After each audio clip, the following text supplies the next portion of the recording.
Bonjour, bonsoir, ça dépend où vous vous trouvez. En tout cas, bienvenue dans notre émission Alpha et Oméga. En tout cas, c'est toujours dans la joie de se retrouver dans la présence de notre Seigneur Jésus-Christ. Et je vais vous présenter notre pasteur Serge Madoumounéba que le Seigneur a choisi aujourd'hui pour nous parler de sa part. Amen. Amen, amen.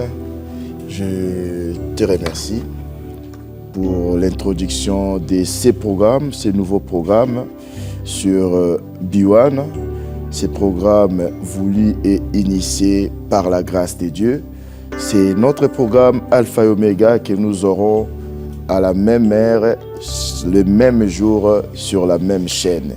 Donc, vous allez vous habituer et j'espère qu'on va passer de très bons moments dans la présence de Dieu. Merci pour la prière, servant de Dieu. Et on ne peut rien faire pour Dieu sans se confier à Dieu. On va partager quelque chose de très important. C'est aujourd'hui parce que Jésus est venu du ciel. Mais venant du ciel, au ciel, il y a tout ce qu'il y a de plus beau, tout ce qu'il y a de plus joli, tout ce qu'il y a de meilleur. Et notre thème d'aujourd'hui, c'est ce qui impressionne Dieu. Ce qui impressionne Dieu. Jésus-Christ dit lui-même qu'il est le pain venu du ciel. Il est descendu du ciel. C'est Dieu qui a pris le corps humain, Emmanuel, au milieu de nous. Mais qu'est-ce qui peut l'impressionner, lui qui est descendu du ciel, lui qui est venu du ciel? Qu'est-ce qui peut l'impressionner? Eh bien, être impressionné, c'est être touché par quelque chose. Être impressionné, c'est être bouleversé. Nous allons lire la parole de Dieu pour qu'on puisse voir c'est quoi ou qui a impressionné Jésus-Christ sur la terre. On va lire, je vais vous inviter à lire dans l'évangile de Matthieu, chapitre 8, du verset 5 au verset 10. J'ai fait la lecture. Matthieu 8 à partir du verset 5. Comme Jésus entrait dans Capernaum, un centenier l'aborda, le pria et disant: Seigneur, mon serviteur est couché à la maison, atteint de paralysie et souffrant beaucoup. Jésus lui dit: J'irai et je le guérirai. Le centenier répondit: Seigneur, je ne suis pas digne que tu entres sous mon toit, mais dis seulement un mot et mon serviteur sera guéri. Car moi qui suis soumis à des supérieurs, j'ai des soldats sous mes ordres. Et j'ai dit à l'un: va, et il va. À l'autre: viens, et il vient. Et à mon serviteur: fais cela, et il le fait. Après l'avoir entendu, Jésus fut dans l'étonnement, et il dit à ceux qui le suivaient: je vous l'ai dit en vérité, même en Israël, je n'ai pas trouvé une aussi grande foi. Bien-aimés, voici la parole de Dieu. Vous savez, dans certaines versions, là où c'est écrit « Jésus fit dans l'étonnement », dans certaines versions, c'est écrit « Jésus fit impressionné ». Dans certaines versions aussi, c'est écrit « Jésus fit dans l'admiration ». Mais bien-aimés, lui, le Dieu vivant qui est descendu du ciel, voilà qu'est-ce qu'il a impressionné. Qu'est-ce qui a suscité son admiration? Qu'est-ce qui l'a étonné, mes bien-aimés? C'est la foi de cet homme, ce centenier romain. Cet homme n'était pas un juif qui, peut-être de père en fils, connaissait bien Dieu, le peuple à qui Dieu s'est révélé. Mais cet homme, c'était un centenier romain. Cet homme a entendu parler de Jésus. Cet homme, ce n'était pas l'un des disciples de Jésus, mais c'était un centenier romain. C'est qu'on qualifiait comme des païens. Mais cet homme avait une foi, il a dit à Jésus, d'abord, il est venu pour demander à Jésus d'aller prier pour son serviteur qui est malade. Il avait déjà la foi de croire que si Jésus prie, mon serviteur que j'aime beaucoup sera guéri. Il avait déjà la foi. Mais il va encore plus loin, il dit à Jésus, tu n'as pas besoin d'être chez moi parce que oui, je ne suis pas digne. Je ne suis pas qualifié. Je suis un Romain, un païen. Je ne suis pas un juif. Mais je sais que si tu dis un mot, là où mon serviteur se trouve sera guéri.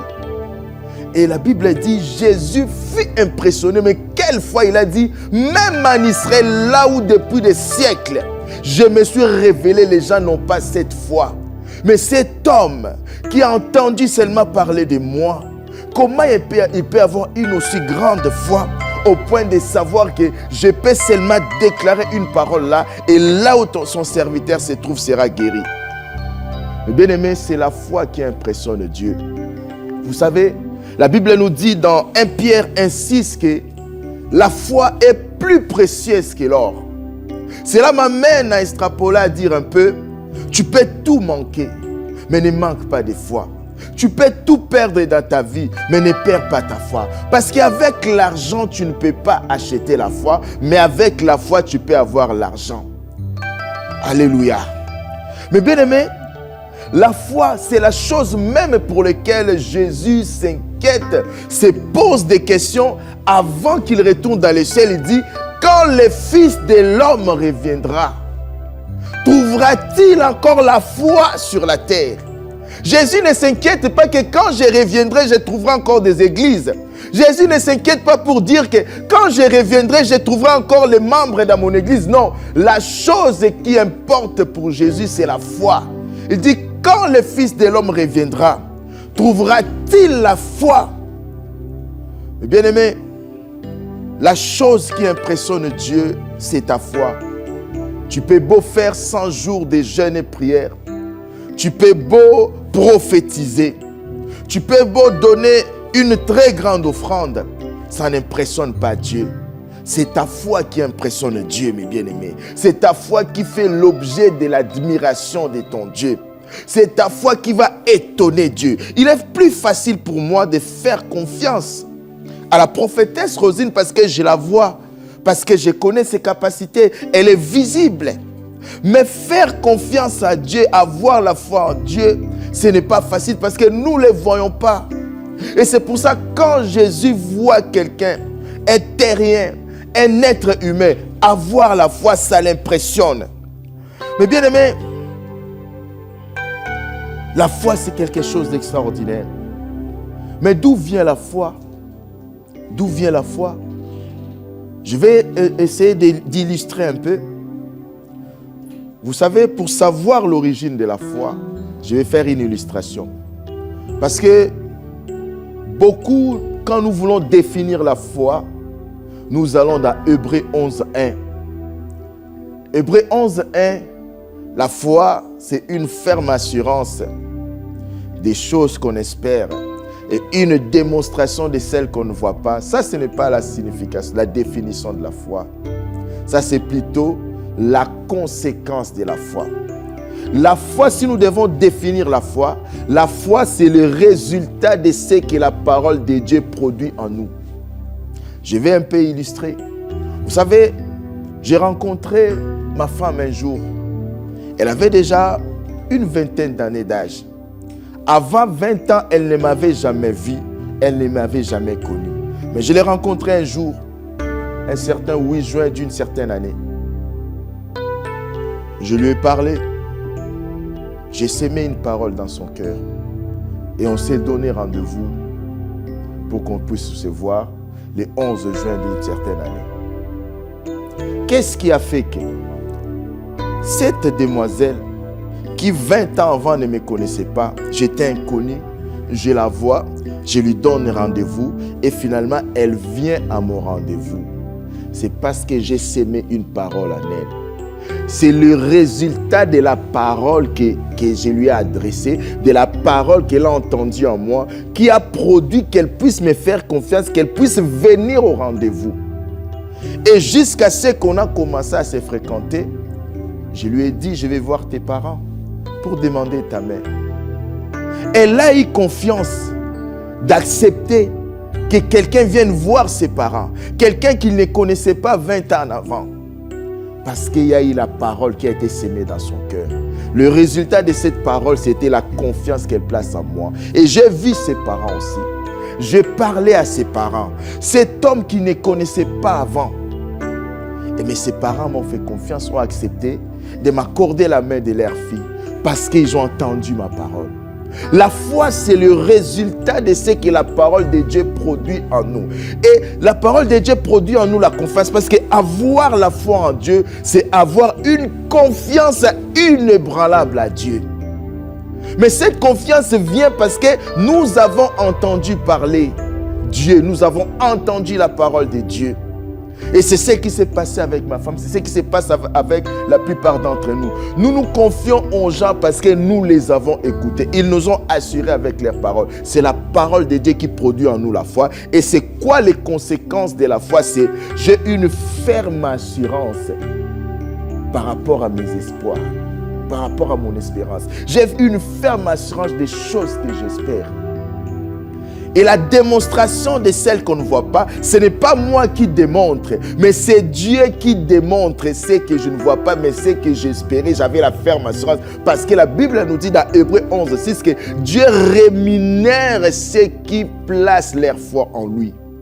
Il le rémunère. Vu que j'ai une ferme assurance dans la parole de Dieu, j'ai une ferme assurance parce que dans les choses que j'espère, mon espérance ne vient pas de ce que mes parents m'ont dit. Mon espérance ne vient pas de ce que le gouvernement a promis. Non, mon espérance est produite par ce que j'ai vu dans la parole de Dieu comme promesse, comme des choses que Christ a accomplies pour moi. C'est pour ça que j'ai la ferme assurance que moi qui suis célibataire, je vais me marier parce qu'il a dit dans sa parole, il veut que les jeunes gens se marient. Parce qu'il a dit à sa parole, il n'est pas bon que l'homme soit seul. J'ai la ferme assurance que je vais aussi me marier. J'ai la ferme assurance parce que j'ai vu dans sa parole, il a guéri. J'ai vu dans sa parole qu'il a donné des enfants aux stériles. Moi aussi, cela a produit en moi une espérance. J'ai la ferme assurance que le même Dieu qui a donné un enfant à Sarah, le même Dieu qui a donné un enfant à Anne, et il me donnera aussi un enfant. J'ai l'assurance. Et vu que j'ai cette confiance-là, Dieu rémunère la foi. Il rémunère tous ceux qui croient en lui. Et moi aussi, je vais être rémunéré. Dieu va démontrer, c'est-à-dire, il va rendre visibles les choses qui jusque-là dans ma vie étaient invisibles. Il va rendre visibles ces mariages-là qui n'étaient qu'un projet. Il va rendre visibles ces projets-là où il n'y avait pas d'argent, mais Dieu va les concrétiser parce que j'ai placé ma confiance en Dieu. Mais bien aimé, je vais ouvrir une parenthèse pour savoir que si l'origine de la foi c'est Dieu, beaucoup croient avoir la foi, mais ils n'ont pas aussi la foi. On va voir ça. On ne va pas finir tout le message aujourd'hui. On aura une série de messages sur la foi dans notre émission Alpha et Oméga. Mais bien aimé, il faut, quand nous ne tenons pas compte de ce que je vais nous dire là, c'est là que nous avons une vie de frustration, une vie de déception et de stress. La foi a deux composantes. Le décomposant de la foi, mes bien-aimés, c'est la soumission et l'espérance. Il te faut avoir les deux composants de la foi pour avoir une vie spirituelle des résultats. Il y a la soumission, il y a aussi l'espérance. La même, parce qu'on nous dit la foi vient de ce qu'on entend vient de la parole de Dieu. La même parole de Dieu sur laquelle je m'appuie pour dire Dieu, tu as dit dans ma maison, il n'y aura ni femme stérile, ni femme qui avorte.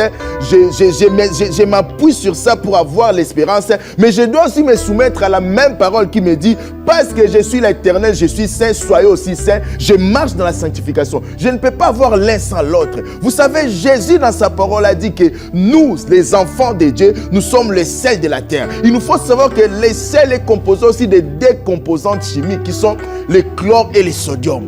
Les deux composantes séparées, ça devient du poison.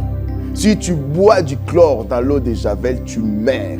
Si tu mets les soudes caustiques comme mayonnaise dans ta nourriture, tu meurs. Mais pourtant, ce sont des composantes chimiques du sel que nous mettons dans notre nourriture. Alléluia. Il te faut avoir les deux composantes. Je me soumets à la parole de Dieu. Je m'appuie aussi sur la parole de Dieu pour demander à Dieu quelque chose. Ce n'est que là que je peux avoir une vie spirituelle, une vie de prière qui a des résultats, qui est productive. Alléluia. Mais bien aimé, la foi, c'est le principe de base de notre relation avec Dieu. La Bible dit, sans la foi, personne ne peut être agréable à Dieu. Cela veut dire personne ne peut être en relation avec Dieu sans la foi. J'ai mon ami frère John. John a les principes, il a ses valeurs. C'est un enfant de Dieu, c'est un homme respectueux, c'est un homme qui a des valeurs. C'est-à-dire, pour être en relation avec John, tu dois avoir de bonnes manières. Tu dois faire preuve d'une bonne éducation. C'est ça le principe de base des relations avec John. Mais notre Dieu, le principe de base de notre relation avec lui, c'est la foi. Alléluia. Mais bien aimé, la certitude des choses que j'espère, je l'ai à cause de la parole de Dieu ou dans la parole de Dieu. Nous devons savoir une chose. La foi, c'est quelque chose qui nous permet d'apporter une solution céleste à un problème terrestre.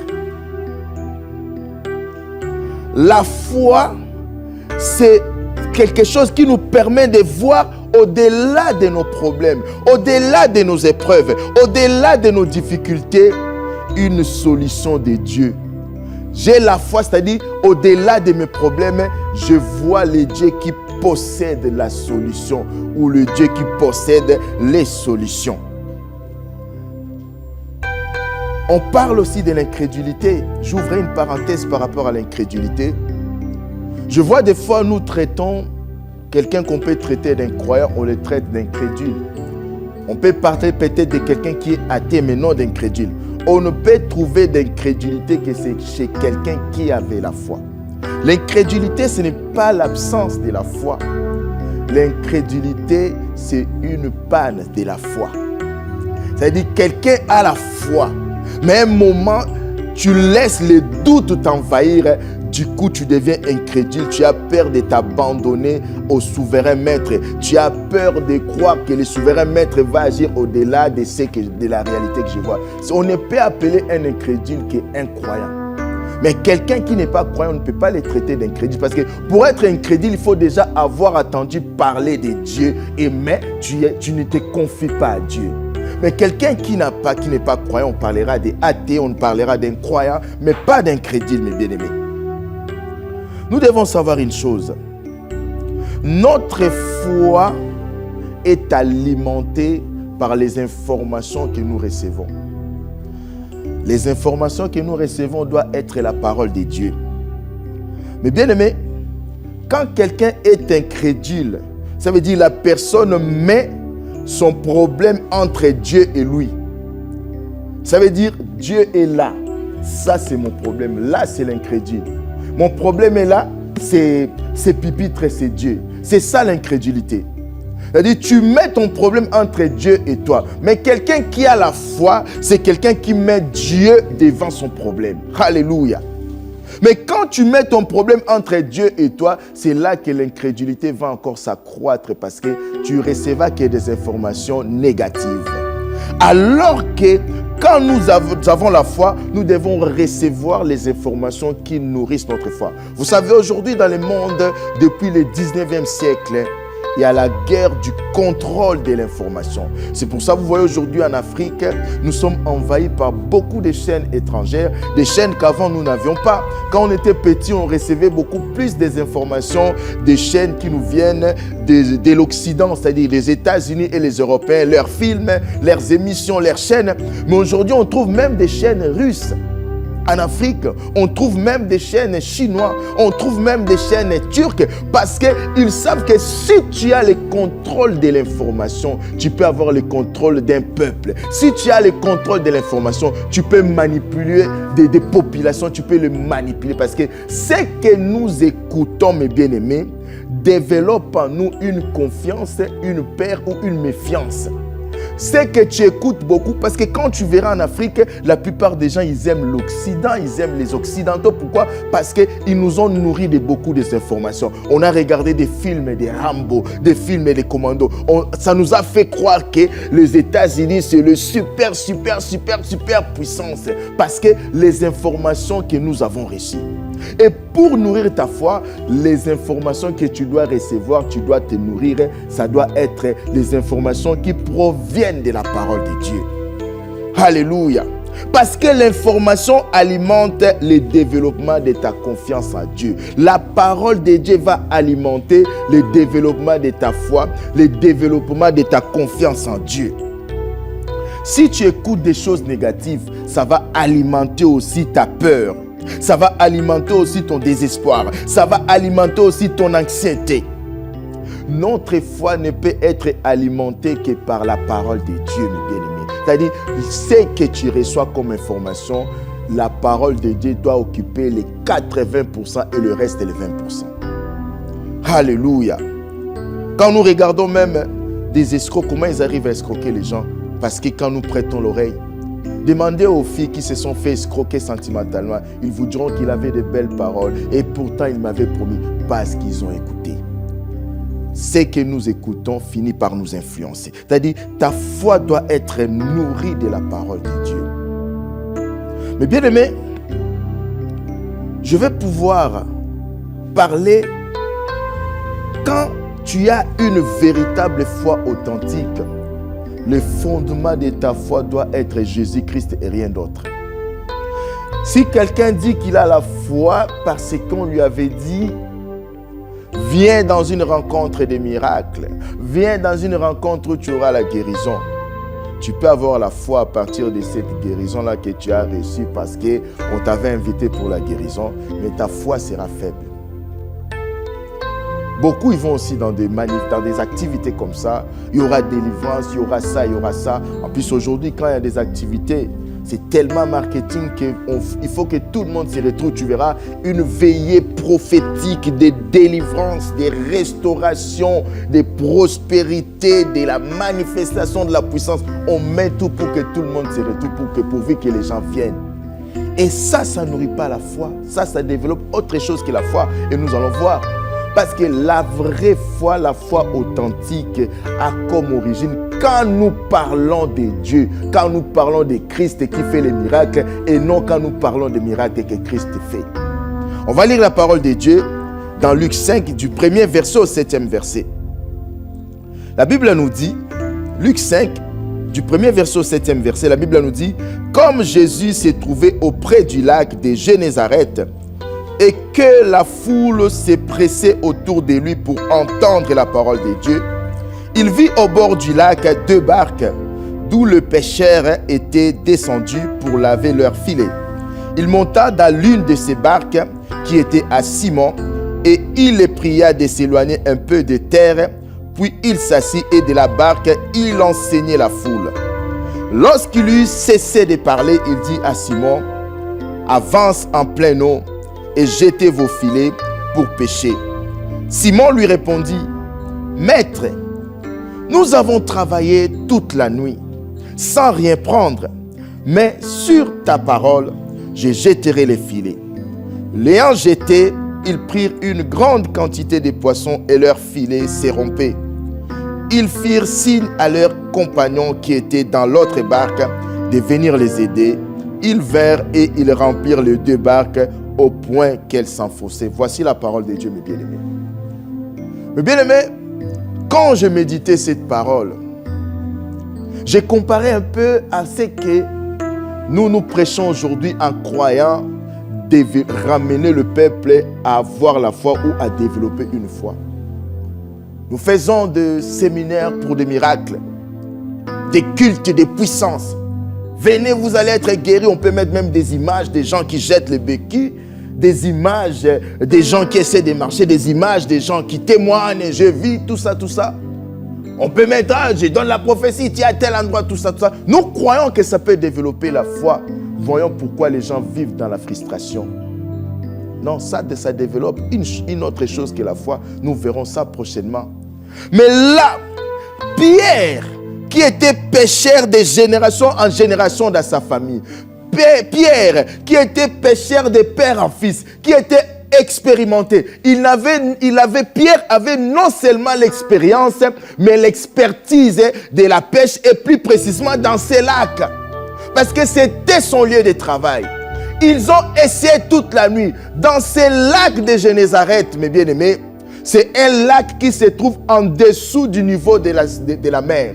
Dans ces lacs-là, c'est que la nuit que les poissons remontent à la surface parce que quand il y a les rayons solaires, les poissons vont plus profondément, vont en dessous de l'eau, plus profondément. À l'époque, il n'y avait pas de pêche industrielle. Donc, c'est pour ça on pêchait la nuit parce que la nuit, sans les rayons soleil, les poissons étaient vers la surface de ces lacs. Ils ont essayé toute la nuit, ils n'y sont pas arrivés. Ils avaient l'expérience et l'expertise parce que l'expérience et l'expertise, c'est deux choses différentes. Ils n'ont pas pêché.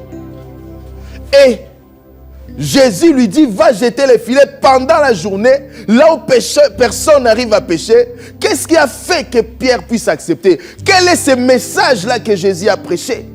Pour que ça puisse faire naître dans les cœurs de Pierre, cette fois au point d'aller travailler au risque de travailler en vain. Quel est ce message-là que Jésus prêchait? Jésus ne prêchait pas des miracles, mais il opérait des miracles. Jésus, il prêchait l'amour. Jésus, il prêchait le ciel. Jésus, il prêchait le pardon. Jésus, il prêchait Dieu Tout-Puissant. Si nous voulons que les gens puissent avoir la vraie foi, la foi authentique, nous devons leur présenter Jésus-Christ et rien d'autre. Nous ne devons pas leur présenter des miracles, parce que le miracle va engendrer autre chose dans le cœur des gens que la foi. On verra ça dans notre prochaine émission. Jésus a prêché la parole, il a prêché son Père, il a prêché l'amour, il a prêché le pardon, il a prêché la sanctification. Cela a fait naître dans le cœur de Pierre la foi authentique. Pierre ne savait pas que Jésus allait opérer un miracle. Jésus n'a pas dit à Pierre, laisse-moi prêcher dans ta barque, et comme ça après je vais opérer un miracle pour toi. Parce que nous aujourd'hui, quand nous invitons les gens, nous leur disons, venez, il y aura des guérisons, venez, il y aura des prophéties. Les gens viennent dans nos activités par intérêt pour eux-mêmes et non pour le royaume, et non pour voir Christ. Mais bien aimé, Jésus a dit à Pierre, avance. Je vais ouvrir une parenthèse, mes bien-aimés. Pierre a péché toute la nuit, a essayé toute la nuit de travailler, mais ils n'ont pas péché. Le matin, ils étaient en train d'arranger leur filet. J'imagine dans les pensées de Pierre, à l'époque, on n'avait pas de congélateur ni de frigo. Il n'avait pas de stock de poissons chez lui. À l'époque, on vendait et on faisait les trocs.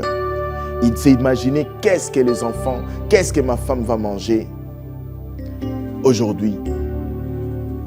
Il était presque désespéré.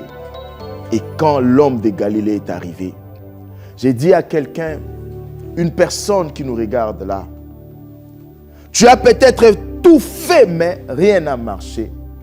Mais aujourd'hui, c'est une opportunité que Dieu t'accorde pour que tu l'écoutes et que tu jettes les filets sur sa parole. Oui, il y a toujours un temps fixé.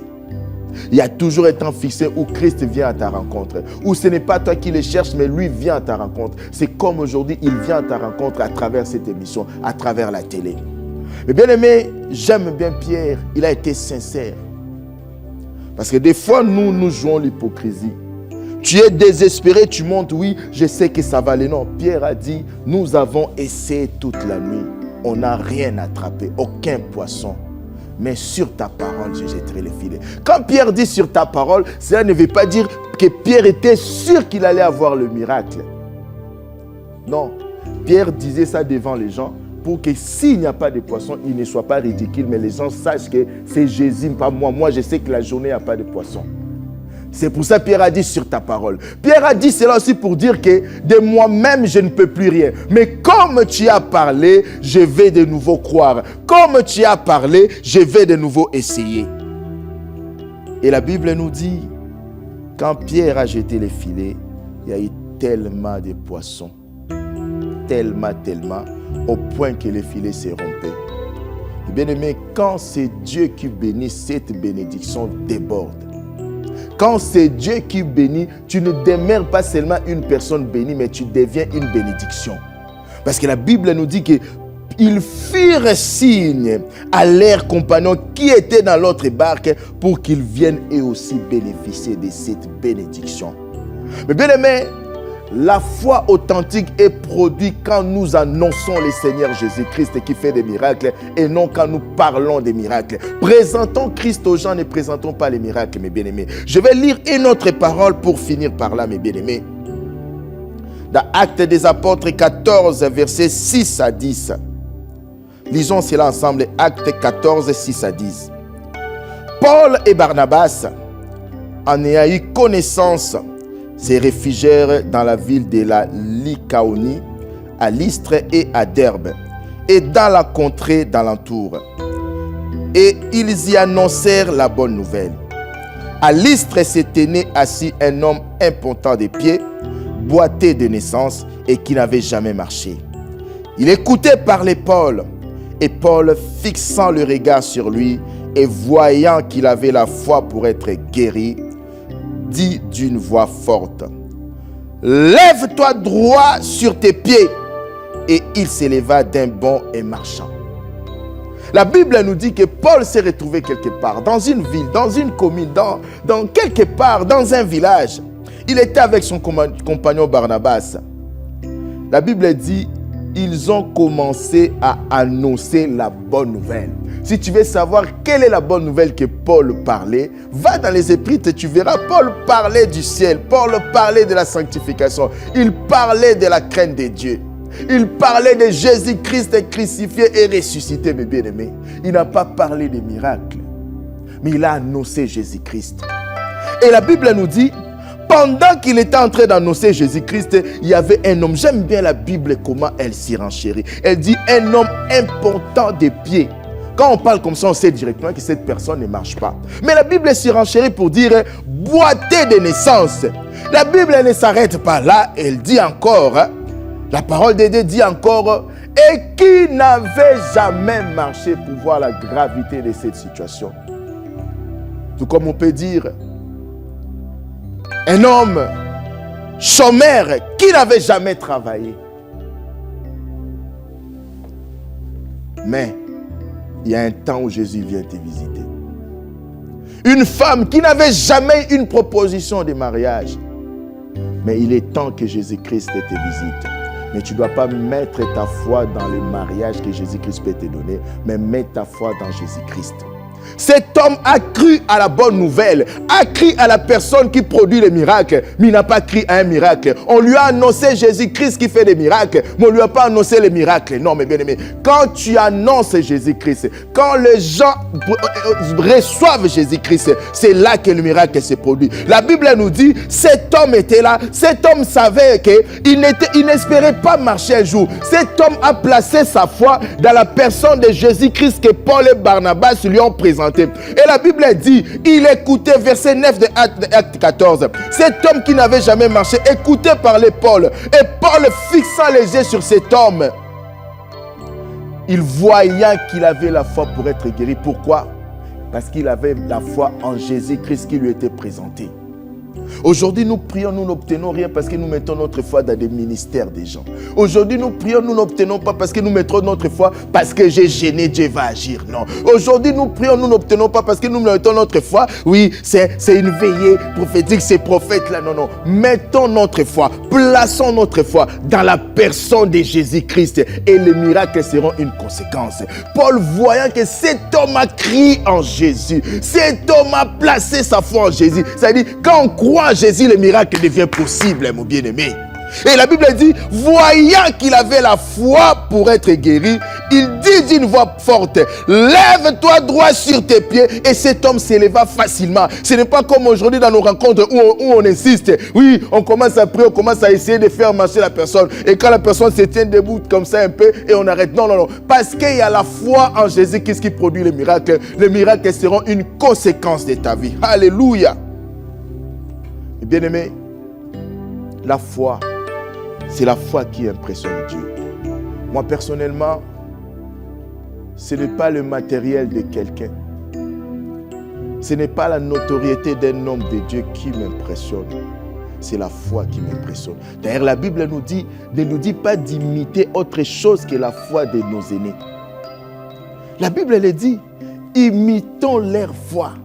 La Bible ne nous dit pas, je vais imiter la voix de mon père spirituel, je vais imiter son habillement, parce qu'on voit les gens aujourd'hui, quand son père spirituel laisse beaucoup de cheveux, lui aussi commence à laisser beaucoup de cheveux. Ce n'est pas mauvais, mais la Bible nous dit d'imiter leur foi. Alléluia. La foi, 1 Pierre 1,6, plus précieuse que de l'or. La foi, la Bible dit, Jésus fit dans l'étonnement. Jésus fit impressionner. Jésus fit dans l'admiration. Parce qu'il avait vu la foi dans cet homme romain centenier. Jésus, en partant, en retournant au ciel, il ne s'inquiétait pas que les églises seront remplies ou pas. Il ne s'inquiétait même pas de la persécution à venir. Mais Jésus s'est seulement posé la question, quand le Fils de l'homme reviendra, trouvera-t-il la foi? Mon bien-aimé, ma bien-aimée, je vais t'inviter à prier.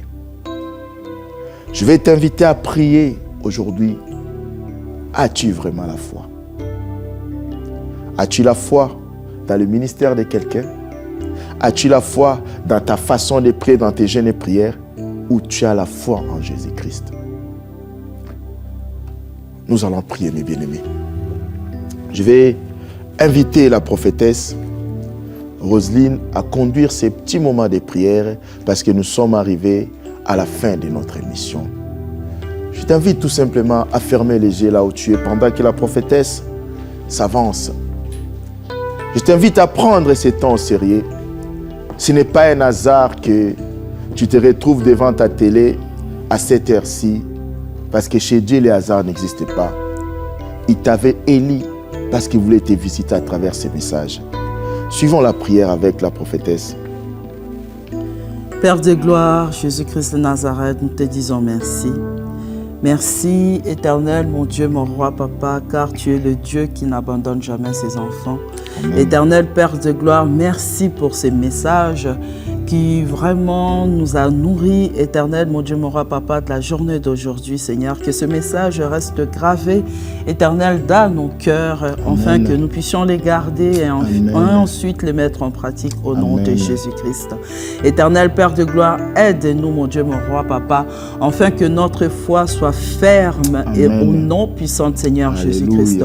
Aide-nous, mon Dieu, mon roi, papa, afin que nos yeux soient toujours fixés vers toi, éternel, peu importe la situation, éternel, mon Dieu, mon roi, papa, que nos yeux, mon Dieu, mon roi, papa, soient fixés vers toi.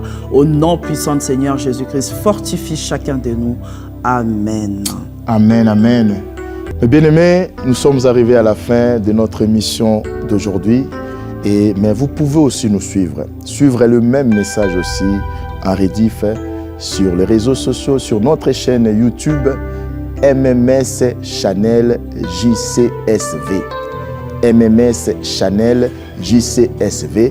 Ou aussi sur Facebook, dans notre page Facebook, La Famille Alpha et Oméga. La Famille Alpha et Oméga, c'est notre page Facebook. Vous pouvez aussi nous suivre, mes bien-aimés, et vous allez voir le même message. Vous pouvez aussi nous écrire et nous allons être ensemble. En tout cas, que Dieu vous bénisse, que Dieu vous fasse du bien. Je bénis votre semaine, je bénis vos projets, je bénis vos familles, je bénis aussi. Vous pouvez aussi nous suivre tous les dimanches à 17h15 sur la même chaîne. Sur B1 TV, la meilleure. Allez, que Dieu vous bénisse. Au revoir. Et je vais célébrer son nom. Je vais célébrer le nom de Jésus. Grâce à lui, je suis victorieux. Et j'ai fait de mes ennemis mon marchepied. Grâce à l'Esprit de Dieu en moi,